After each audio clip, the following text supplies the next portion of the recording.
The New York Rangers dropped a brutal game against the Nashville Predators, but there is one specific group that I am particularly upset with. Let's get into this right now.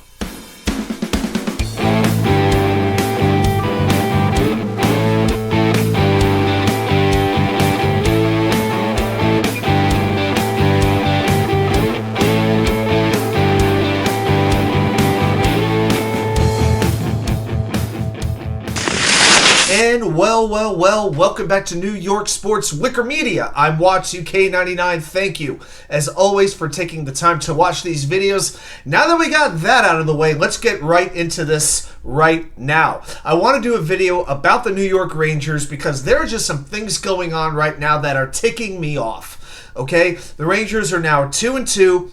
Not terrible. Game 4 of the season on Thursday night against the Nashville Predators was a train wreck. They lost 4-1 on Garden Ice. You couldn't even hear the people booing. I think all the people were dressed like chairs because they were all pretty much up and gone by the third period. But this game got to me, and the reaction to this game got to me so much that I felt the need to come on and talk about it.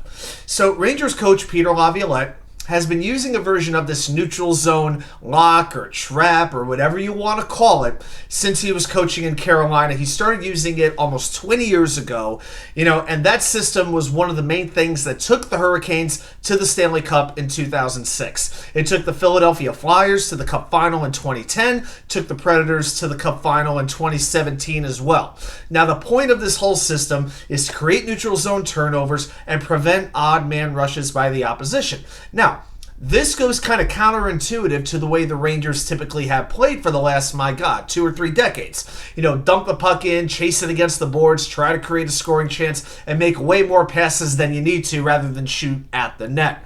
Now, I have no problem with the system, quote-unquote, taking some time to get implemented. That's fine. What bothered me about the game and why I basically turned it off after 2 periods is that they were outworked, out-hustled, and out-chanced for nearly the entire game on Thursday night, and that is what was so frustrating about this game. The Rangers, remember when I told you that this system was designed to prevent odd man rushes? The Rangers conceded, I still can't believe this, 8 odd man rushes and 2 breakaways against a national team that is not exactly being confused for the Edmonton Oilers when it comes to their offensive prowess. Even worse, the Rangers have taken 10 penalties in their last 2 games, and that's not even counting the scrum at the end of the Arizona game either. Okay. Oh, and for the 3rd time in 3 games, the Rangers had a goal wiped off the board for a successful offside challenge by the opposition. That's like a season's worth for some teams, and the Rangers have had 3 of them happen in 3 games. Eventually it stops being bad luck or a bad break. It becomes a lack of attention to detail, a lack of discipline, and just carelessness. But I want to say this. As disappointed as I am in the Rangers' performance and effort on Thursday night against Nashville, I am that much more fed up with my fellow New York Rangers fans. And I really hate that Madison Square Garden is not an intimidating place to play. The Garden is not the Fortress in Vegas. It's not the old Joe Louis Arena in Detroit. It's not the Madhouse on Madison in Chicago. It's not even the freaking Shark Tank in the best years of the San Jose Sharks. It's not close. It is alarming how quiet that building can get.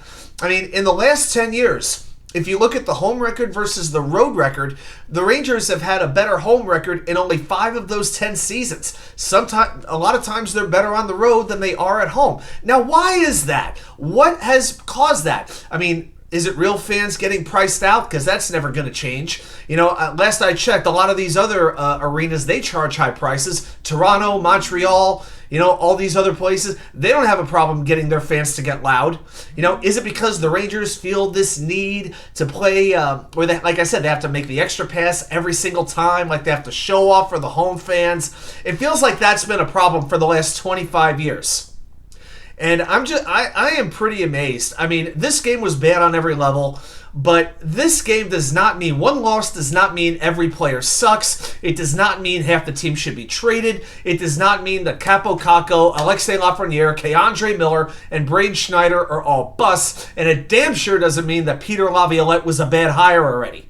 Okay? And the people who were against the hire of Laviolette, they're crowing right now. These Ranger fans are like happy.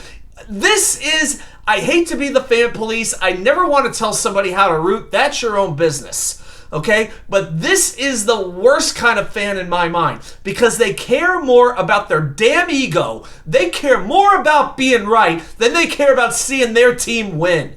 What is that? That is the most annoying fan when it becomes all about their ego and not the success of the team.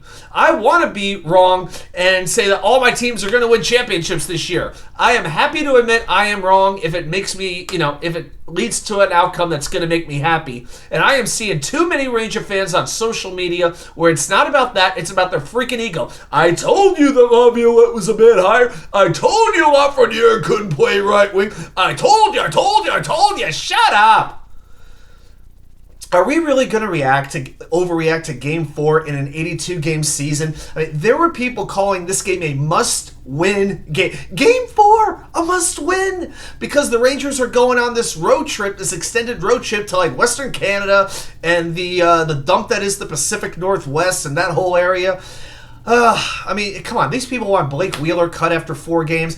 Are we in this football mentality, Ranger fans, where every single game will make or break your season? That's not how it works. I want my team peaking in the springtime, not in October.